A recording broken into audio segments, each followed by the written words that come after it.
Bayangkan Anda sedang duduk di ruang tunggu seorang dokter gigi, menanti giliran untuk memperbaiki gigi yang copot. Anda menoleh ke samping, melihat set gigi palsu mengilap di atas meja. Tapi, bagaimana jika saya katakan bahwa hanya 2 abad lalu, gigi palsu seperti itu mungkin berasal dari mayat tentara yang tewas di medan perang? Ya, ini bukan kisah horor fiksi. Sebelum abad ke-19, ribuan orang kaya di Eropa para bangsawan, pedagang elit, bahkan raja dan ratu memasang gigi palsu yang diambil langsung dari mulut prajurit muda yang gugur dalam pertempuran. Gigi-gigi itu dikenal dengan nama mengerikan Waterloo Teeth. Dan hari ini, kita akan menyelam jauh ke dalam sisi gelap sejarah kedokteran gigi yang jarang dibicarakan. Sebelum kita lanjut lebih jauh, pastikan Anda menekan tombol like, subscribe channel ini, dan aktifkan lonceng notifikasi. Karena di Kuak Fakta, kita bukan hanya membongkar sejarah, kita mengungkapnya secara utuh dan tanpa sensor. Mari kita mulai dari pertanyaan mendasar. Mengapa orang menggunakan gigi palsu dari mayat? Pada abad ke-18 hingga awal abad ke-19, kesehatan gigi di Eropa berada dalam kondisi yang menyedihkan. Pasta gigi modern belum ditemukan, dan kebiasaan merawat gigi secara rutin hampir tidak ada.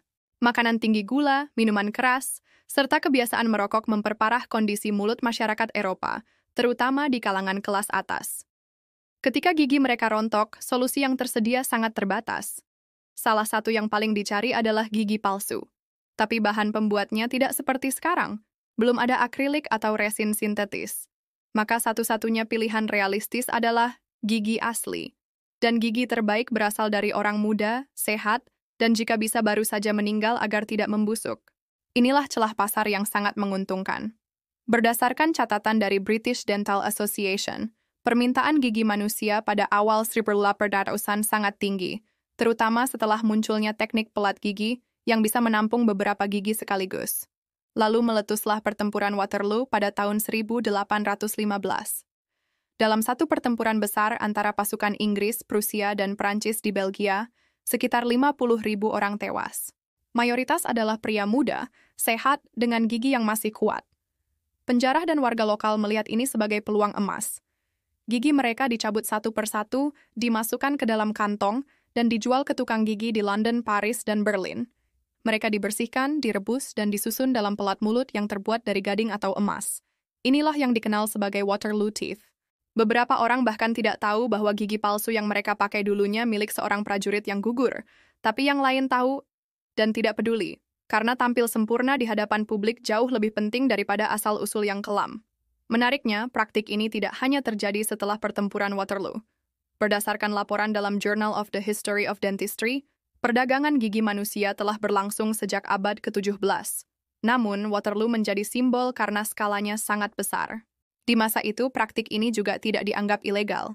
Tidak ada hukum yang melarang pengambilan organ dari mayat, apalagi jika tidak ada keluarga yang mengklaim jenazah. Bahkan di Inggris, muncul profesi baru bernama resurrectionist, orang-orang yang menggali kubur untuk mengambil gigi dan organ lain, lalu menjualnya ke institusi medis atau tukang gigi. Gigi dari prajurit pun dianggap berkualitas tinggi.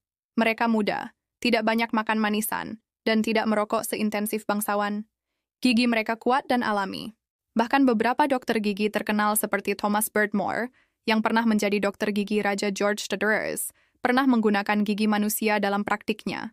Namun praktik ini juga mengundang berbagai dilema etis.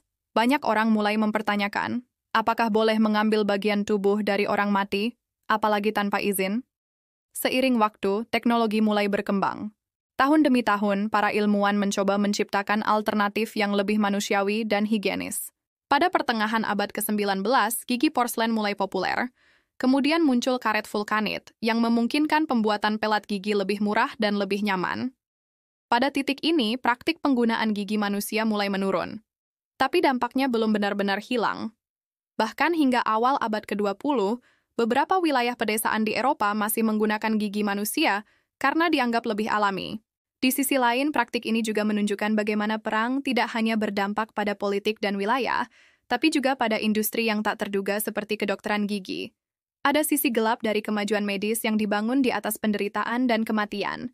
Sebagai catatan tambahan, menurut sejarawan Lisa Smith dari University of Essex, banyak keluarga bangsawan menyembunyikan fakta bahwa mereka menggunakan gigi manusia karena takut akan stigma sosial. Namun di kalangan elit, ini menjadi semacam rahasia umum. Apakah praktik ini terjadi juga di luar Eropa? Ya. Beberapa catatan menunjukkan bahwa gigi dari koloni Inggris, seperti India dan Afrika, juga dijual ke pasar Eropa. Ini menunjukkan adanya eksploitasi kolonial dalam bentuk yang sangat literal, memanen tubuh manusia untuk kebutuhan kosmetik dan estetika orang kaya di Eropa.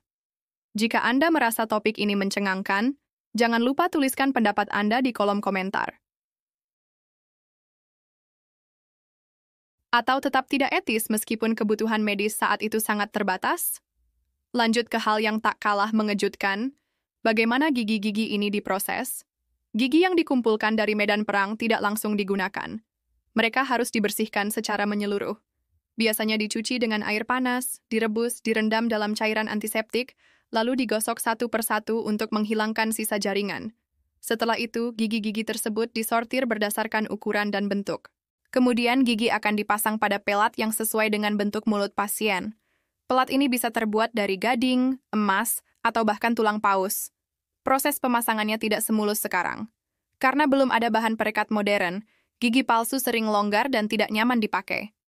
Bayangkan, semua itu hanya untuk bisa tersenyum di depan umum. Tapi itulah harga dari kecantikan dan gengsi pada zaman tersebut. Dan ini belum selesai. Ada juga kisah bahwa beberapa penjahat yang dihukum mati sebelum dieksekusi, diminta untuk menyumbangkan gigi mereka sebagai bentuk amal terakhir.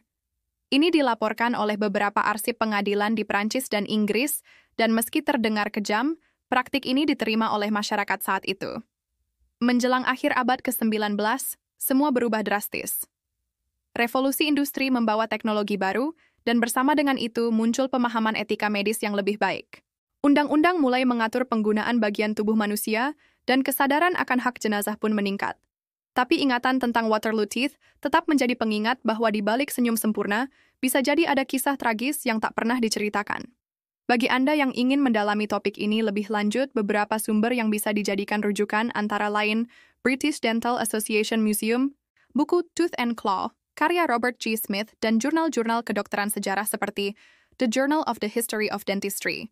Dan jika Anda ingin agar lebih banyak orang tahu tentang sisi gelap sejarah medis seperti ini, silakan bagikan video ini ke teman dan keluarga Anda. Karena sejarah tidak selalu indah, tapi selalu penting untuk dipelajari. Jangan lupa juga untuk menekan tombol like, tulis pendapat Anda di kolom komentar, dan tentunya subscribe channel Kuak Fakta. Karena setiap fakta punya cerita, dan setiap cerita layak diungkap.